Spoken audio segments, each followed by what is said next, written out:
বাংলাদেশ বেতার রাজশাহী। এক্ষুনি শুনবেন বাংলায় স্থানীয় সংবাদ।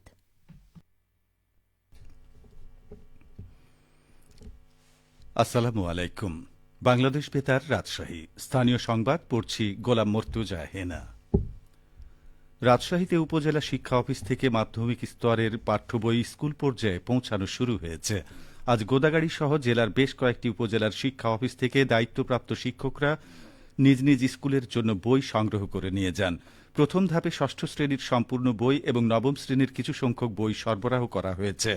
আগামী সপ্তাহে অবশিষ্ট বই উপজেলা শিক্ষা অফিসে পৌঁছানোর কথা রয়েছে। বই পৌঁছানো মাত্রই তা স্কুলগুলোতে সরবরাহ করা হবে। রাজশাহী জেলা শিক্ষা অফিসার জায়েদুর রহমান বলেন, আশা করা হচ্ছে শিক্ষার্থীরা বছরের শুরুতেই পাঠ্য বই পাবে, তবে বই উৎসবের মাধ্যমে বিতরণ করা হবে কিনা এ বিষয়ে এখনো কোনো নির্দেশনা পাওয়া যায়নি। রাজশাহী মাধ্যমিক ও উচ্চ মাধ্যমিক শিক্ষা অফিসের তথ্য অনুযায়ী জেলায় ষষ্ঠ থেকে নবম শ্রেণী পর্যন্ত পাঠ্য বইয়ের চাহিদা প্রায় 22,07,000 কপি। এর বিপরীতে প্রথম ধাপে ষষ্ঠ থেকে নবম শ্রেণীর বই সরবরাহ শুরু হয়েছে। নতুন শিক্ষাবর্ষ শুরুর আগেই শিক্ষার্থীরা সম্পূর্ণ বই হাতে পাবে বলে আশা করছে শিক্ষা বিভাগ। আসন্ন ত্রয়োদশ জাতীয় সংসদ নির্বাচনে রাজশাহী ৩ পবা মোহনপুর আসনে জামায়াতে ইসলামী মনোনীত প্রার্থী অধ্যাপক আবুল কালাম আজাদ মনোনয়ন ফরম উত্তোলন করেছেন। আজ সকালে পবা উপজেলা নির্বাহী অফিসার ও সহকারী রিটার্নিং কর্মকর্তা আরাফাত আমান আজিজের কাছ থেকে তিনি মনোনয়ন সংগ্রহ করেন।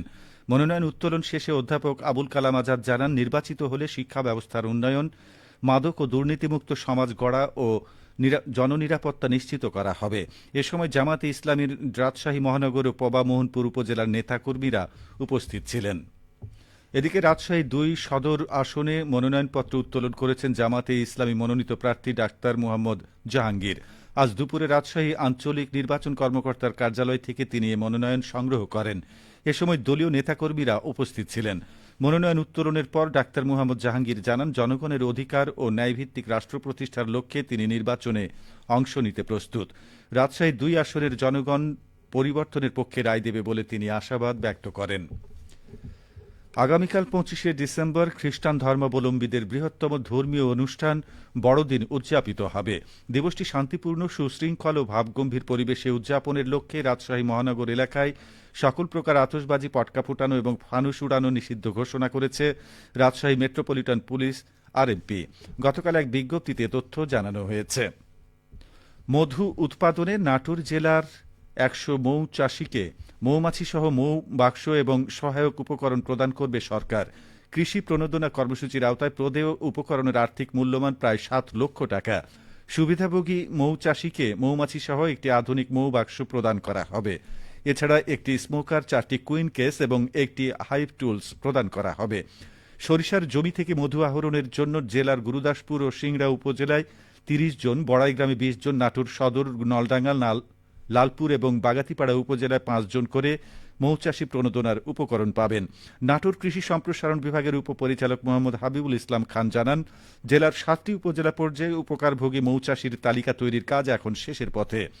অতি দ্রুত উপজেলা পর্যায়ে প্রণোদনার মৌমাছি সহ মৌ বাক্স এবং সহায়ক উপকরণ হস্তান্তর করা হবে। আবহাওয়ার খবর।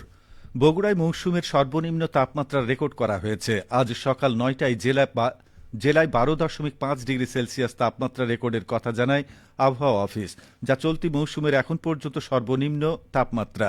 এর আগে গতকাল জেলায় সর্বনিম্ন তাপমাত্রা ছিল ১২.৮ ডিগ্রি। জেলা আবহাওয়া অফিসের উচ্চ পর্যবেক্ষক শাহিদুজ্জামান সরকার এসব তথ্য নিশ্চিত করেছেন। তিনি জানান, সকাল থেকে জেলা জুড়ে কুয়াশা রয়েছে। কুয়াশা ঝিরিঝিরি বৃষ্টির মতো পড়ছে। জেলায় আজ মৌসুমের সর্বনিম্ন তাপমাত্রা ১২.৫ ডিগ্রি রেকর্ড করা হয়েছে। সামনের দিনগুলোতে তাপমাত্রা আরও কমার আশঙ্কা রয়েছে। এদিকে শীতের প্রভাবে জনজীবন দুর্বিষহ হয়ে পড়েছে। সকাল থেকে সূর্যের দেখা মেলেনি। কুয়াশার চাদরে মোড়া ছিল জনপদ। এর সঙ্গে হিমেল বাতাস শীতকে আরও তীব্র করেছে। ফলে নিম্ন আয়ের মানুষদের পোহাতে হচ্ছে ভোগান্তি। কুয়াশার কারণে মহাসড়কে হেডলাইট জ্বালিয়ে যানবাহন চলতে দেখা গেছে। সকালে ঘন কুয়াশায় দৃষ্টিসীমাও ছিল কম। এদিকে আজ রাজশাহীতে সর্বোচ্চ তাপমাত্রা ছিল ২২ ডিগ্রি এবং সর্বনিম্ন ১২.৩ ডিগ্রি সেলসিয়াস। বিকেল ৩টায় বাতাসে আপেক্ষিক আর্দ্রতার পরিমাণ ছিল ৫৮%। রাজশাহী ও পার্শ্ববর্তী এলাকায় আজ সূর্যাস্ত সন্ধে ৫টা ২৩ মিনিটে। সংবাদ শেষ হল। আমাদের পরবর্তী স্থানীয় ইংরেজি সংবাদ সন্ধে ৬টা ৫ মিনিটে।